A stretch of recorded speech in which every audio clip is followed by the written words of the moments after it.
Hello दोस्तों, वीरा classes में आप सभी का स्वागत है। आज हम देखेंगे डेली करंट अफेयर्स से कुछ एमसीक्यूज। पीडीएफ आपको डिस्क्रिप्शन में मिल जाएगी। यहाँ पर आपको वीडियो को पॉज करके अपना आंसर देना है। चलो वीडियो स्टार्ट करते हैं। सबसे पहला क्वेश्चन है, प्राथमिक घाटे के संबंध में निम्नलिखित कथनों पर विचार कीजिए। पहला है, प्राथमिक घाटा राजकोषीय घाटे और ब्याज भुगतान का योग होता है। सेकंड है, इसमें पिछले ऋणों को शामिल किया जाता है। आपको वीडियो को पॉज करके अपना आंसर देना है।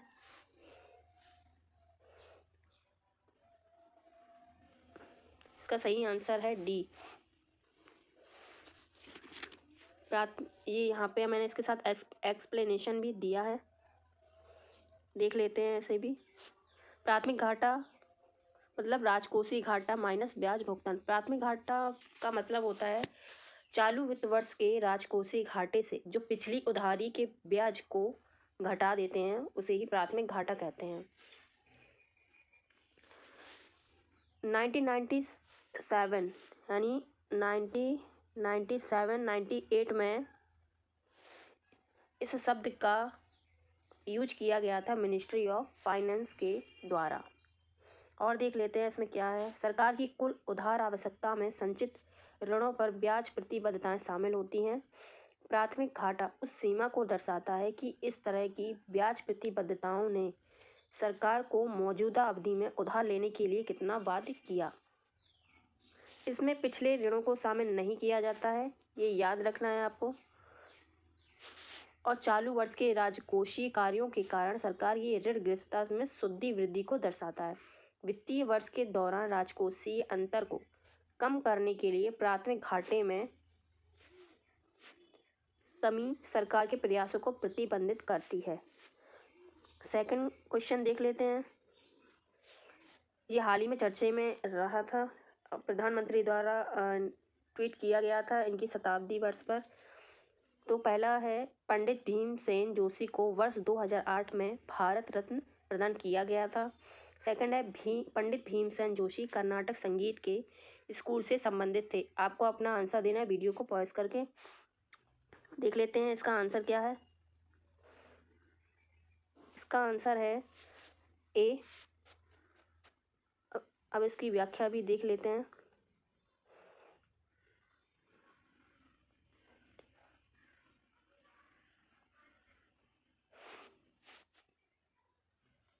हाल ही में प्रधानमंत्री ने, ये यहाँ पे दिया हुआ है, हाल ही प्रधानमंत्री ने शास्त्रीय संगीत गायक, ये कौन थे? शास्त्रीय संगीत गायक थे, पंडित भीमसेन जोशी का उनकी जन्म शताब्दी पर श्रद्धांजलि अर्पित की। पंडित भीमसेन जोशी का जन्म 4 फरवरी 1922 को हुआ था। इनकी उपलब्धि क्या थी? 2008 में इन्हें भारत रत्न से सम्मान किया गया था। इनके कार्य क्या क्या थे? इनके द्वारा गाए जाने वाले शुद्ध कल्याण, मियाँ की टोडी, पुरिया धनसरी और मुल्तान आदि प्रसिद्ध रागों के लिए याद किया जाता है। और ये किस घराने से थे? तो फिर ये किराना घराने से थे। किराना घराने का नाम उत्तर प्रदेश के कैराना नामक एक छोटे शहर से पड़ा है। इसकी स्थापना उस्ताद अब्दुल करीम खान ने की थी। अब्दुल वाहिद खान, सुरेश बाबू मान, हीराबाई बडोटकर और रोशन आरा बेगम जैसे प्रसिद्ध कलाकार इस घराने से संबंधित थे। ये हिंदुस्तानी शास्त्रीय संगीत के स्कूल से ताल्लुक रखते थे। यहाँ पे प्रश्न में दिया गया था पंडित भीमसेन जोशी कर्नाटक संगीत के स्कूल से संबंधित थे, तो ये गलत है, इसलिए इसको गलत, क्योंकि ये हिंदुस्तानी शास्त्रीय संगीत के स्कूल से ताल्लुक रखते थे, ना कि कर्नाटक संगीत से। थर्ड क्वेश्चन देख लेते हैं। चोरी चोरा कांड निम्नलिखित में से किस राष्ट्रीय आंदोलन से संबंधित था? वीडियो को पॉज करके अपना आंसर दें। तो इसका सही आंसर है असहयोग आंदोलन। इसका एक्सप्लेनेशन देख लेते हैं। चोरी चोरा कांड के 100 वर्ष पूरे हो गए हैं। एक ये याद आपको रखना है, इसके 100 वर्ष पूरे हो चुके हैं। प्रधानमंत्री ने इसके लिए एक डाक टिकट जारी किया था। चोरी चोरा उत्तर प्रदेश के गोरखपुर जिले में स्थित एक कस्बा है। इस कस्बे में 4 फरवरी 1922 का एक हिंसक घटना घटित हुई थी। किसानों की भीड़ ने यहाँ के एक पुलिस स्टेशन में पुलिस स्टेशन में क्या किया था, आग लगा दी गई थी, जिसके कारण 22 पुलिस कर्मियों की मौत हो गई। इस घटना को देखकर महात्मा गांधी ने असहयोग आंदोलन को क्या किया था, वापस ले लिया था। गांधी जी ने असहयोग आंदोलन में हिंसा का प्रवेश देख इसे रोकने का प्रयास किया।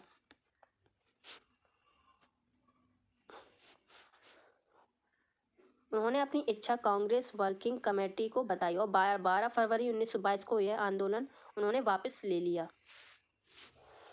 अगला क्वेश्चन देखते हैं। अगला क्वेश्चन, मैंने इसमें बजट के भी कुछ क्वेश्चंस रखे हैं, 1 या 2 क्वेश्चन मैंने बजट के भी रखे हुए हैं, चलो देख लेते हैं। केंद्रीय बजट के संदर्भ में निम्नलिखित में से पूंजीगत प्राप्तियों के अंतर्गत शामिल है। नंबर 1 है विनिवेश, नंबर 2 है सरकारी निवेश पर ब्याज और लाभांश, नंबर 3 है लोक भविष्य निधि से प्राप्त फंड, और नंबर 4 है आयकर से प्राप्त राजस्व। आपको वीडियो को पॉज करके इसका आंसर बताना है। आंसर देख लेते हैं। इसका सही आंसर है A 1 and 3। 1 and 3 में यानी विनिवेश और लोक भविष्य निधि से प्राप्त फंड। पूछा गया था केंद्रीय बजट के संदर्भ में निम्नलिखित में से पूंजीगत प्राप्तियां के अंतर्गत शामिल हैं। तो यहाँ पे पूंजीगत प्राप्तियों के बारे में डाल लेते हैं। पूंजीगत प्राप्तियां यानी राजस्व प्राप्तियां भी कह सकते हैं अपने, ये 2 तरह की होती हैं, कर राजस्व प्राप्ति और गैर कर राजस्व प्राप्ति। कर राजस्व प्राप्ति में प्रत्यक्ष या अप्रत्यक्ष कर आते हैं, और गैर कर राजस्व प्राप्ति की बात करें तो इसमें PSU सरकार के द्वारा दिए गए सभी ऋण, जो कि या तो आंतरिक ऋण भी हो सकते हैं, बाहर ऋण भी हो सकते हैं, उनसे मिलने वाला जो ब्याज होता है वो सरकार द्वारा दिए जाते हैं। वित्तीय सेवाएं हुई जैसे मुद्रा को छापना, डाक टिकट को छापना। सामान्य सेवाएं हुई जैसे विद्युत वितरण, सिंचाई, बैंकिंग, बीमा आदि। फीस तथा जुर्माना। सरकार द्वारा प्राप्त अनुदान केंद्र के लिए होता है बाह्य अनुदान, और राज्य के लिए जो होता है वो आंतरिक अनुदान होता है। ये सभी गैर कर राजस्व में आते हैं, गैर कर राजस्व प्राप्तियां कहा जाता है इन्हें। इसका एक्सप्लेनेशन देख लेते हैं। वे सरकारी प्राप्तियां जो या तो देनदारियों का निर्माण करती हैं या परिसंपत्तियों को कम करती हैं, जैसे विनिवेश।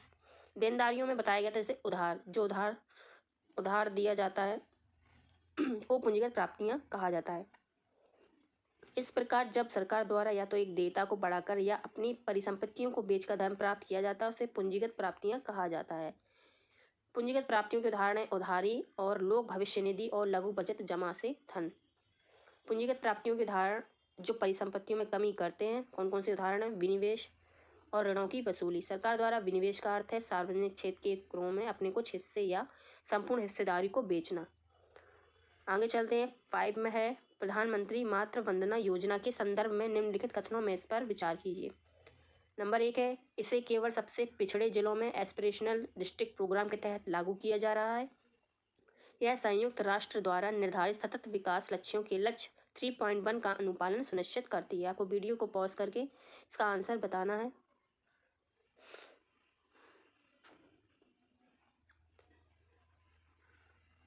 ये रहा आपका,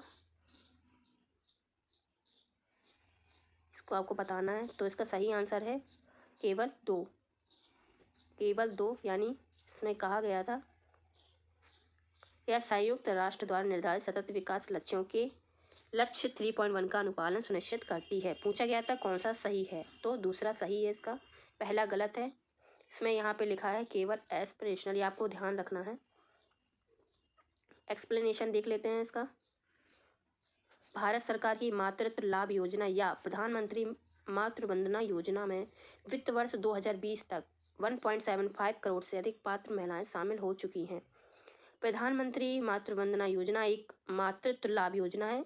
1 जनवरी 2017 से देश के सभी जिलों में इसे लागू किया गया है। संयुक्त राष्ट्र द्वारा निर्धारित सतत विकास लक्ष्यों के लक्ष्य 3.1 का उद्देश्य वैश्विक मातृ मृत्यु दर को कम करके 100 में से 70 यानी 1 लाख में से 70 जीवित जन्मों तक करना है। तो दूसरा सही है। 6 क्वेश्चन देख लेते हैं। निम्नलिखित में से किसका उपयोग पशु रोगों के प्रसार को नियंत्रित करने और रोकथाम के लिए किया जाता है। क्वेश्चन का आंसर करें वीडियो को पॉज करके।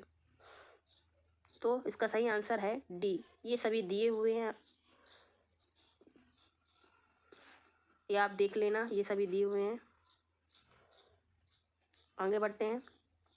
ग्लोबल टाइगर इनिशिएटिव एक कार्यक्रम है। सही आंसर बताएं इसका। तो इसका सही आंसर है ए, विश्व बैंक। ग्लोबल टाइगर इनिशिएटिव को 2008 में सरकारों, अंतर्राष्ट्रीय संगठनों, नागरिक समाज, संरक्षण और वैज्ञानिक समुदायों और निजी क्षेत्र के वैश्विक गठबंधन के रूप में लॉन्च किया गया था, जिसका उद्देश्य जंगली बाघों को विलुप्त होने से बचाने के लिए मिलकर कार्य करना था। 2013 में स्नो लियोपार्ड को शामिल करने के लिए इसका विस्तार किया गया था। जीटीआई यानी कि ग्लोबल टाइगर इनिशिएटिव के संस्थापक भागीदारों में कौन कौन से भागीदार? विश्व बैंक, वैश्विक पर्यावरण सुविधा यानी GEF, Smithsonian institute, save the tiger fund, international tiger गठबंधन, 40 से अधिक गैर सरकारी संगठनों का प्रतिनिधित्व शामिल है। इस पहल का नेतृत्व 13 बाघ रेंज के देशों द्वारा किया जाता है। 13 बाघ रेंज के देशों द्वारा किया जाता है। यहाँ पर हम थोड़ी विश्व बैंक की भी चर्चा कर लेते हैं। विश्व बैंक की स्थापना ब्रेटन वुड्स सम्मेलन में 1944 में की गई थी। इसके मेंबर सदस्य की बात करें तो 189 हैं, और इसके CEO की बात करें तो अंशुला कांत इनके CEO हैं। प्रेसिडेंट डेविड मालपास हैं। मुख्यालय वाशिंगटन DC में है। वर्ल्ड बैंक एक ग्रुप है जिसमें 5 समूह स्थित हैं। नंबर 1 है IBRD, जिसका फुल फॉर्म है the international bank for reconstruction and development, जिसकी स्थापना 1944 में हुई थी। नंबर 2 है IDA, इसकी स्थापना 1960 में हुई थी। इसका फुल फॉर्म है द इंटरनेशनल डेवलपमेंट एसोसिएशन। और 4 है IFC, the international finance corporation, जिसकी स्थापना 1956 में हुई थी। और फोर्थ है MIGA यानी MIGA, the multilateral investment guarantee agency, जिसकी स्थापना 1988 में हुई थी। और 5th है ICSID, the international centre for settlement of investment dispute, जिसकी स्थापना 1966 में हुई थी, जो कि एक स्वायत्त संस्था है। ICSID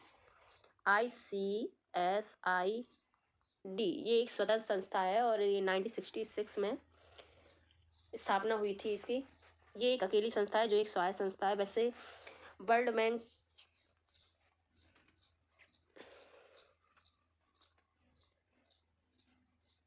संयुक्त राष्ट्र की एक संस्था है।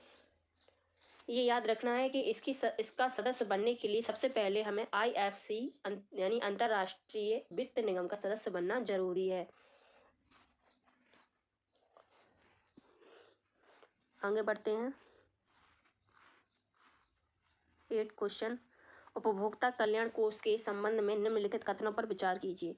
इसे केंद्रीय वस्तु एवं सेवा कर CGST अधिनियम 2017 के तहत स्थापित किया गया था। इस कोष का संचालन वित्त मंत्रालय द्वारा किया गया था। पूछ रहा है उपर्युक्त में से कौन सा सही है। जवाब दें। आंसर पहला या केवल पहला है, या केवल दूसरा, या दोनों, या इनमें से कोई नहीं। आंसर है इसका ए, यानी कि केवल ए।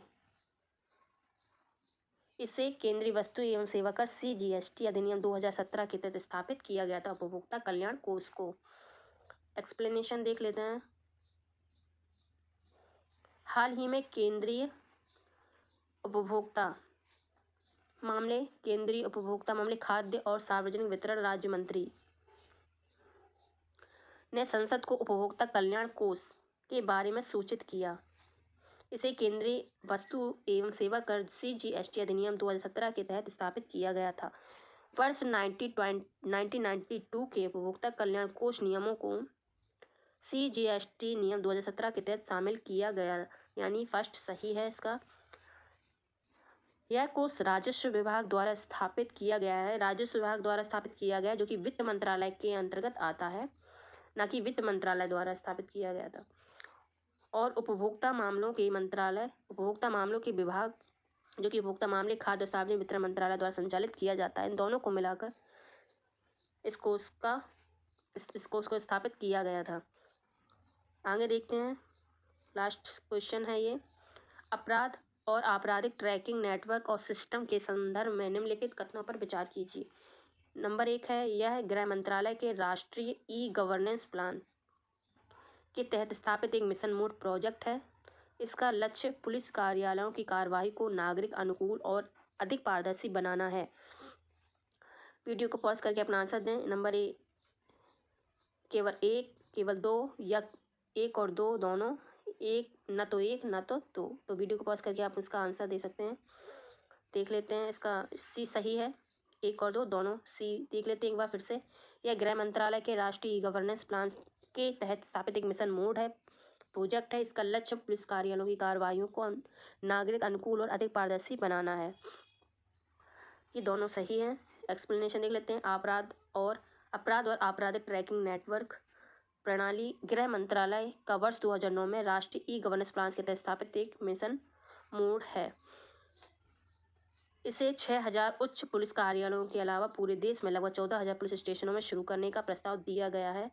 इसका मुख्य उद्देश्य पुलिस स्टेशनों और अन्य पुलिस कार्यालयों की कार्रवाइयों को नागरिक अनुकूल, पारदर्शी, जवाबदेह, कुशल और प्रभावी बनाना है। सूचना और संचार प्रौद्योगिकी के माध्यम से नागरिक केंद्रित सेवाओं के वितरण में सुधार करना, अपराधियों की सटीक एवं तीव्र जांच के लिए जांच अधिकारियों को आधुनिक उपकरण, तकनीक, जानकारियां प्रदान करना है। तो ये दोनों सही है।